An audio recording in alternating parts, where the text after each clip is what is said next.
everybody. How are you doing tonight? It's nice to see so many people here. There probably isn't much I can say about Richard Stark that you don't already know. Even if you've never met him, you've undoubtedly seen his name, the Stark Stage at Riverside, the Stark Gallery at the Art Museum. Or you may have read about his heartfelt contributions to the Treasure Coast Homeless Services Council, or his involvement with the Cultural Council of Indian River County, in which he served as the chairman, and before that was a most worthy recipient of the Carolyn Eggert Award for Philanthropy to our community. Barbara and Dick Stark moved here in the early 90s from Garden City, New York, and haven't they done wonderful things for our community in that period of time?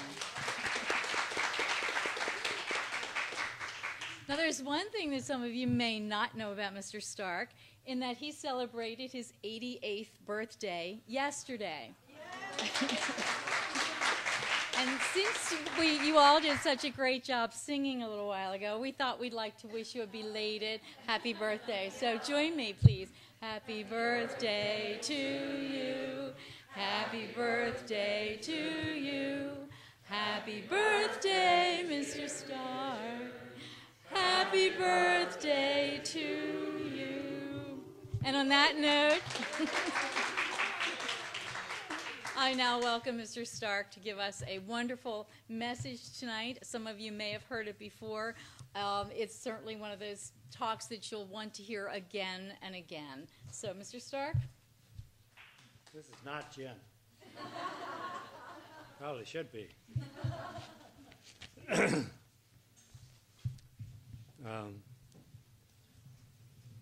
Thank you for that stirring introduction. And you know, one of the persons here who's heard me several times, Marlene, she has a really strong constitution to come again tonight. And so I hope she won't steal any punchlines from me, because she knows everything I'm going to say.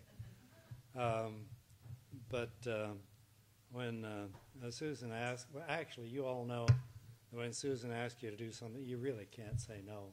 So here I am. And as you all know by now, I had a near fatal experience on 9/11.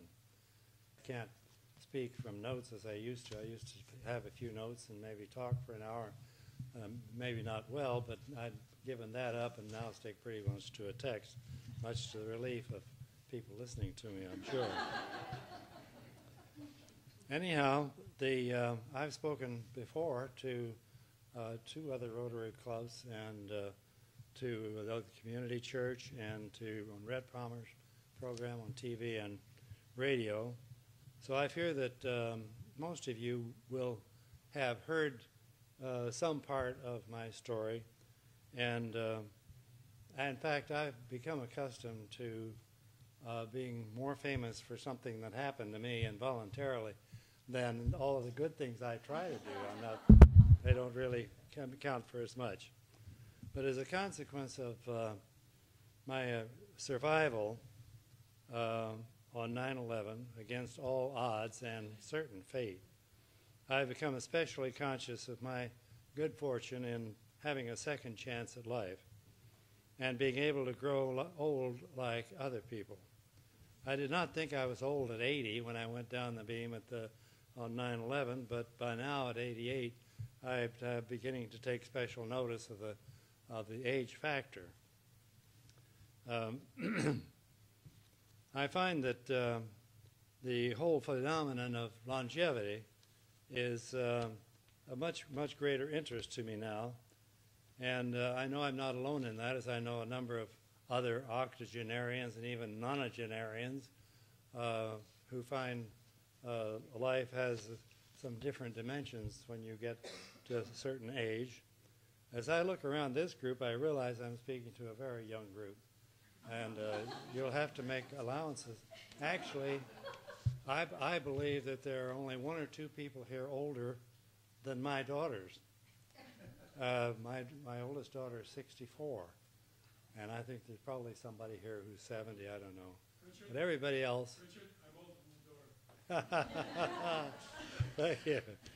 Anyhow, this may not be terribly relevant to you now, but just wait, you may become old if you're lucky and then some of the things that I say may have more interest to you. Now, when Susan asked me to speak, she focused primarily on my 9/11 experience, but I told her that I would prefer to comment on a broader topic of the second chance or the pleasures of longevity after 9/11. And I would, of course, include a brief report on my event of 9/11.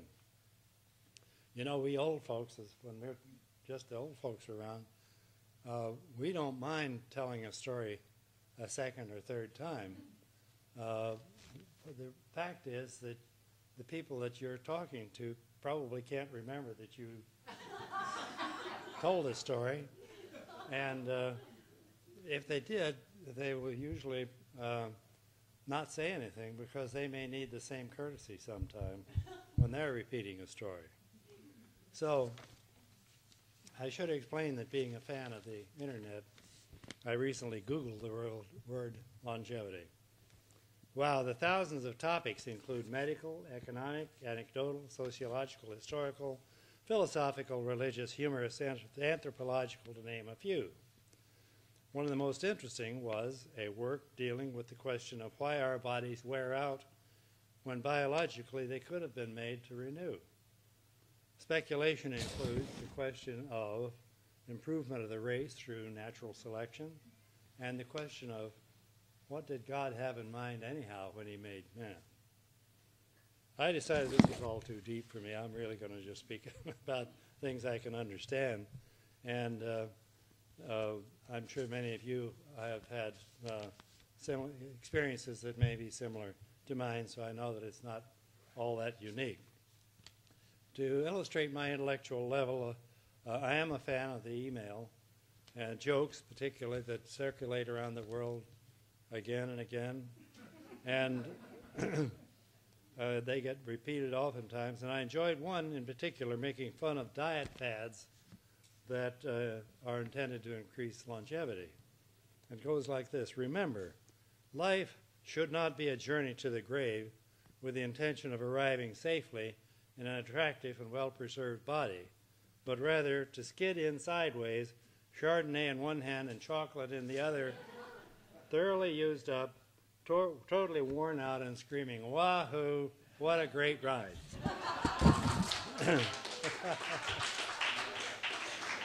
And of course there are endless jokes that start with, "You know you're getting old when." Now there must be thousands of finishes for that, but the one that Barbara and I think is the funniest is, "You know you're getting old when everything that doesn't hurt doesn't work." And we've actually added one to that from our own experience, and that is, "You know you're getting old when everyone on the obituary page is younger than you are." Unfortunately, that's happened too many times. My 9/11 experience did remind me emphatically that man is mortal, life is terminal, longevity is not a sure thing, and my wife Barbara and I more or less illustrate that. And we're not unique in our generation. Man's life expectancy in the USA now is approaching 80 and expected to continue rising with all sorts of economic and social consequences. Local doctors of our acquaintance have more and more patients who live well into their 90s. And the